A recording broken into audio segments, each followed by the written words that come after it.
يا حامل القرآن قد خصك الرحمن. بچوں کی عزت کیجیے.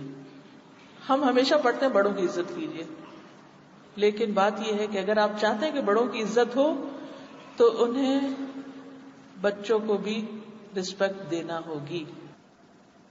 اصل میں بچے بھی انسان ہیں، خواہ وہ عمر میں ہم سے چھوٹے ہیں، لیکن ان کو بھی محبت اور عزت چاہیے. ان کے اپنی عمر کے حساب سے کچھ احساسات ہیں، کچھ پرائرٹیز ہیں، کچھ شوق ہیں، کچھ سوچیں ہیں. تو ہر وقت تانے دے کر آپ ان کی اصلاح نہیں کر سکتے.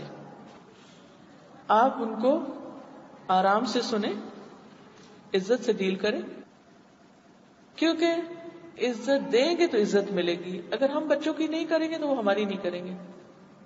ایک چیز جو مجھے پرسنلی بہت فائدہ دی وہ یہ کہ جب میرا بچہ اونچا بولنے لگتا تھا تو میں اور سرگوشیوں میں بات کرنے لگتی تھی. منہ سے نہیں کہتی تھی آہستہ بولو، میں آہستہ بولنے لگتی تھی، ہاتھ سے اشارہ کرتی تھی والیوم لو نیچے. میں اتنے پہ بھی سن سکتی، اتنا بولنے کی ضرورت ہی نہیں، اپنے عمل سے بتاتی. پھر کرتے کرتے کرتے وہ سیکھتا گیا کہ کس طرح ماں کے سامنے آہستہ بولنا ہے. پھر کبھی کبھار ایک دم تیز ہو جاتا ہے یا اونچا ہونے لگتا ہے تو پھر میں واپس لاتی. تو یہ ہے کہ اگر بچہ شاؤٹ کر رہا ہے اور ہم اس سے اونچے شاؤٹ کرنے لگے تو نتیجہ کیا ہوگا؟ ہم اس کو چپ نہیں کرا سکتے. ہم زیادہ اونچا کیوں بولتے تھے کہ اس کو دبا دیں.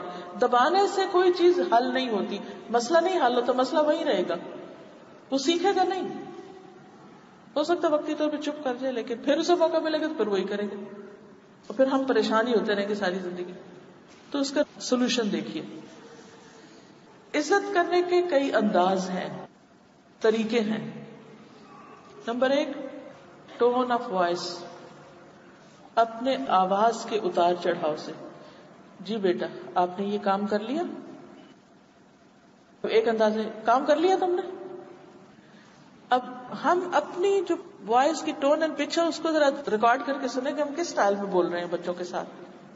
اپنے دوستوں سے ملیں گے، اوروں سے ملیں گے تو بہت خوش آمد سے، بڑے آرام سے. گھر میں جائیں گے تو جن بن جائیں گے. یہ کیا بات ہوئی؟